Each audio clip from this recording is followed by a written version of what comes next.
আমরা প্রতিদিন এই শীত শুরু হওয়ার পর থেকে আনোয়ারার মতো এরকম অসংখ্য মা ভাই বোন যারা দারিদ্র সীমার নিচে বাস করে, অসহায় ছিন্নমূল এবং দুস্থ মানুষদের আমরা শীতবস্ত্র দিয়ে আসছি। যদিও পুরো কার্যক্রম ভিডিওর মাধ্যমে দেখানো সম্ভব হয় না, এজন্য আমরা সবগুলো দেখাই না, দু একটি দেখাই যেন এই ভিডিওগুলো দেখে মানুষ উৎসাহিত হয় মানুষের পাশে দাঁড়ানো, কারণ মানুষ মানুষের জন্য, জীবনের জন্য। তো আপনারা জানেন যে প্রায় প্রতিদিন রাতেই আমরা নাটোর স্টেশনে ঘুরে এই শীতে প্রকৃত শীতার্থ মানুষদের শীতবস্ত্র উপহার দেয় এবং যারা ক্ষুধার্ত, যারা খায়নি তাদের আমরা খাবারের ব্যবস্থা করি। এটা আমাদের নিয়মিত কার্যক্রম।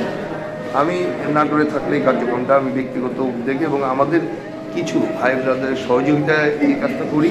এবং সর্বোপরি আমার প্রত্যেকটি মানবিক কাজে যে মানুষটি আমাকে উৎসাহ দেয়, আমাকে সহযোগিতা করে এবং আমার পাশে থেকে আমাকে সাহস দেয় এবং উৎসাহ দিয়ে থাকে, সে মানুষটি হচ্ছে নাটোরের জনগণের প্রিয় নেতা, আধুনিক নাটোরের উপকার, আপনাদের সবার প্রিয় সাবেক এমপি, সাবেক মন্ত্রী, মানবিক একজন জননেতা রুহুল কুদ্দুস তালুকদার দুলু সবসময় আমাকে এই কাজগুলোতে উৎসাহ প্রদান করে থাকে এবং তার উৎসাহেই মূলত এই কাজটা আমরা গত 16 বছর ধরে, 15-16 বছর হবে না, 15-16 বছর ধরে আমরা নিয়মিত করছি এবং যেগুলো প্রকৃত শীতার্থ মানুষের কাজে লাগে। এই শীতার্থ মানুষ কারা? এরা ভাসমান, অসহায়, দরিদ্র। জানেন যে নাটোরের শহরের বেশ কয়েকটি জায়গায় আমার তৈরি মানবতার দেওয়াল রয়েছে, যে দেওয়ালগুলোতে নিয়মিত বস্ত্র থাকে, কেউ চাইলে নিয়ে যেতে পারে এবং কেউ দিতেও পারে। তো আমরা এই কার্যক্রম আরও প্রসার করব।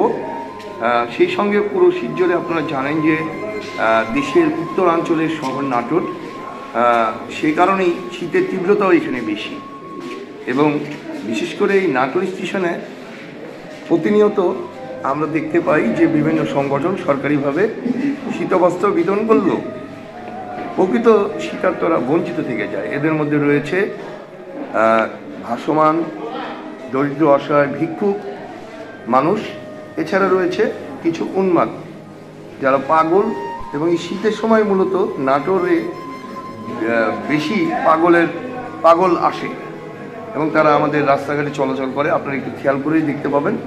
তো আসলে এই কাজের জন্য আমার মনে হয় যার যার অবস্থান থেকেই আপনার আশেপাশে যারা শীতার্থ মানুষ রয়েছে তাদের পাশে দাঁড়াবেন এবং সহযোগিতা করার চেষ্টা করবেন। আমাদের আশেপাশে কিন্তু অনেক ধনী এবং সামর্থ্যবান ব্যক্তি রয়েছে যারা ইচ্ছে করলে এই কাজটি খুব সহজেই করতে পারে। এর জন্য প্রয়োজন একটা মানবিক মানসিকতা। এই মানসিকতা অনেকের মধ্যে থাকে না।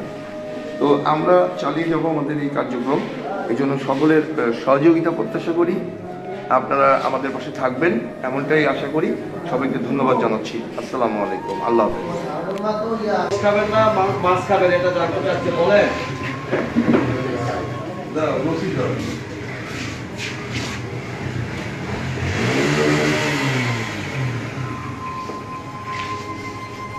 ভালো দেখে নিয়ে দে।